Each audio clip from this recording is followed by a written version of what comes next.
Police in Los Angeles say they're investigating a possible hate crime at that restaurant on Tuesday after witnesses say some pro-Palestinian protesters began attacking diners, including a group of Jewish men throwing punches and bottles and other objects at them.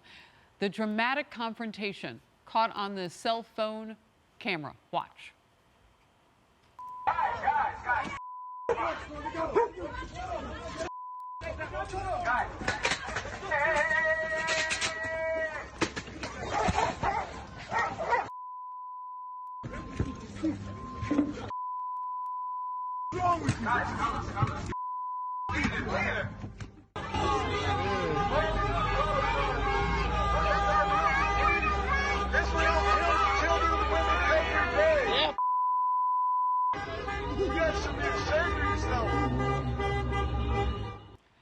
And in a separate incident in Los Angeles, again on Monday, caught on security camera this time, a caravan of two vehicles waving Palestinian flags chasing an Orthodox Jewish man in a parking lot.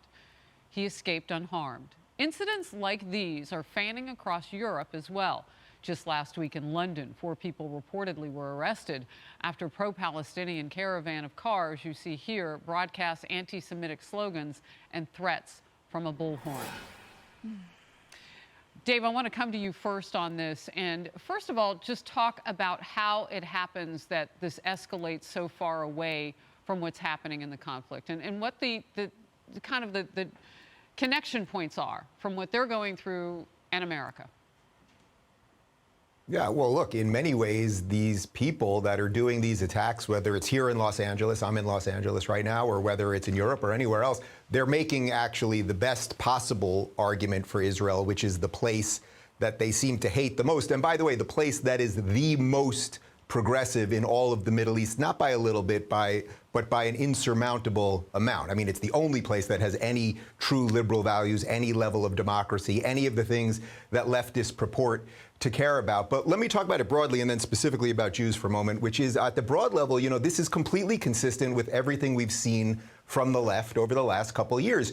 You're allowed to attack people. You're allowed to destroy property. You can do whatever you want and block traffic and break windows and burn buildings down and all of those things if you're morally right. And let's not forget, AOC once said, you don't have to be factually correct. You have to be morally right. So attacking Jews, to link it to this, makes perfect sense because Jews, by and large, they are the minority of minorities throughout time. I should say we, I am Jewish.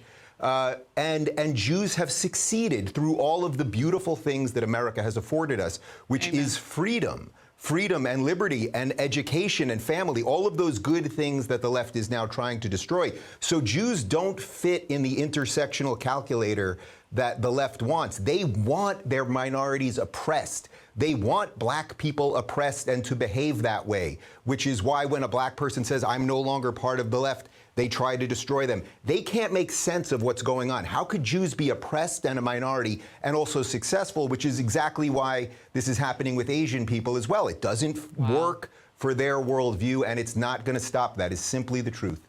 Dave, and I'm just going to ask everybody on the panel just to give me a little bit more room with Dave, because you said something there that I know to be true, and maybe others do too, but it's different when you're inside the Jewish community in Los Angeles and watching this happen. And we've heard that neighbors of that nearby restaurant feared, you know, that they're fearful now to go out at night. And we're seeing the pandemic allow us, it's ebbing. It's allowing us now through vaccinations and so much more for us to go live our lives. And at a time when we should be freer, this is happening. Personally, how do you feel? Harris, it does not feel good. I mean, that's the sort of simplest way I can say it, that this could be happening in America, and that we know there will be no condemnation from AOC or Ilhan Omar, or, by the way, even Nancy Pelosi and probably Chuck Schumer. The videos that you showed, I would guarantee, and I would love to be wrong, I don't mind a mea culpa and a correction, they will not be seen on CNN or MSNBC because, again, it doesn't fit their narrative. These guys love narrative. And that's why I'm honored to come on all these shows and talk to you guys about what I believe, because you never edit me or tell me what to say, and you're saying something that is true. I know, Harris, that when you guys were doing the rundown, if this had been another minority attacked out of nowhere for no reason, you would have played that, because truth matters. And we are in a time where we're basically in a war on truth right now. And people can either fight for the truth or you can fold, and guess what? We'll be a lot worse off in 20 years.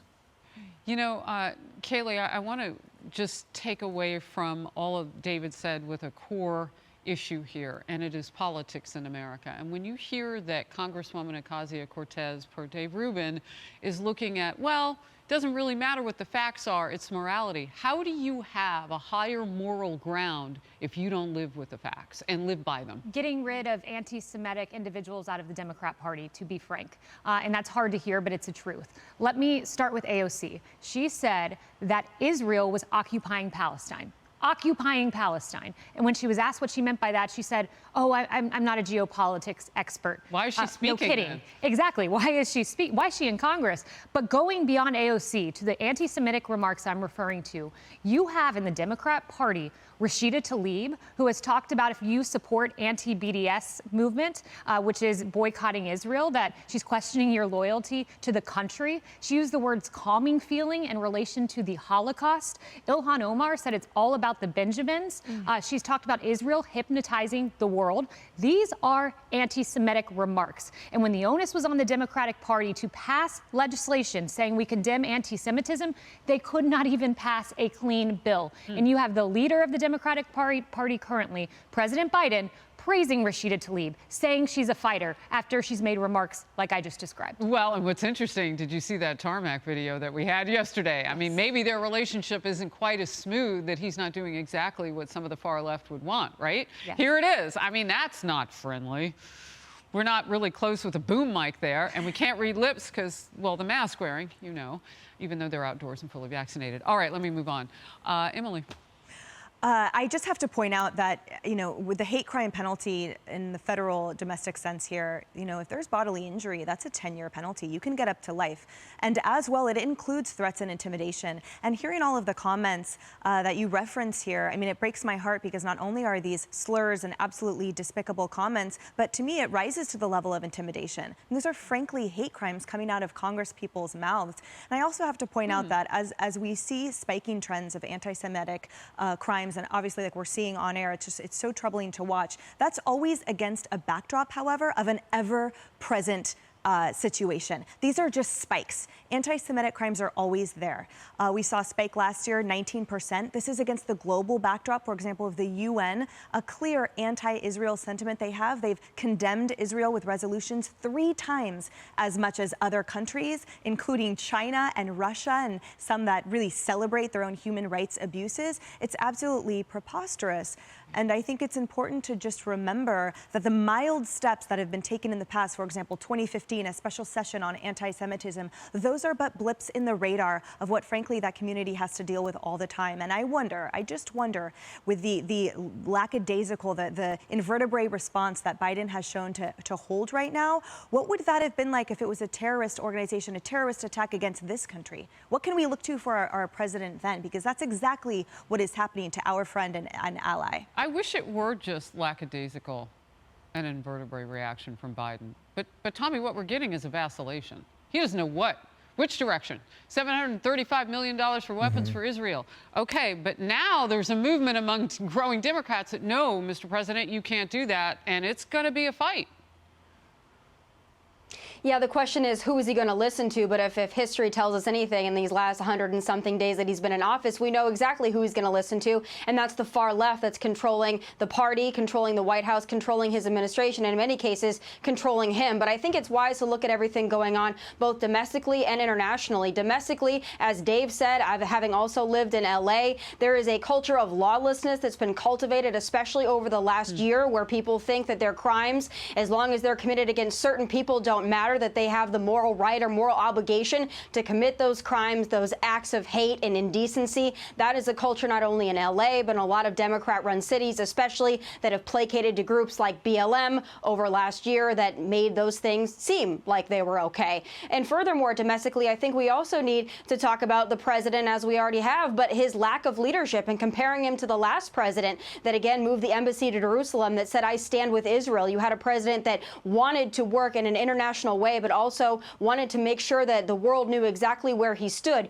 You don't have that with this president. Also, we have to look to pop culture. You've got so many world-renowned models that call the United States home, that have come out in support of Palestine, and in some ways even come out in support of Hamas, maybe not knowing the difference. And that speaks volumes. And you have a lot of people that listen to that, that look at it culturally and don't quite understand the complexity of the situation. But then furthermore, looking at it internationally, I was watching your show, Harris, Faulkner Focus, before this, and talking to your guest about what's going on with Iran, and understanding that Iran is the world's #1 state sponsor of terror. So again, I would like to once again look at John Kerry and where that investigation went, because you've got Iran that obviously has proxy wars all over the Middle East, and you have a president who has somebody in a high position, which is John Kerry, who we know may have been meddling in that situation with Iran. So again, I'd like to circle back, as Jen Psaki said, and wonder where that relationship is, because it really is all tied together here.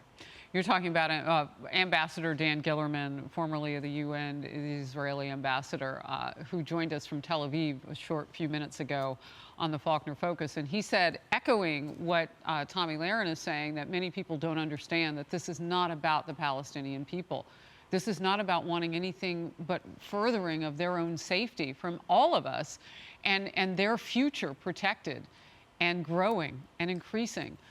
But this is about the terrorists of Hamas who are living among them and using their own people in the process of doing this, and knowing the difference.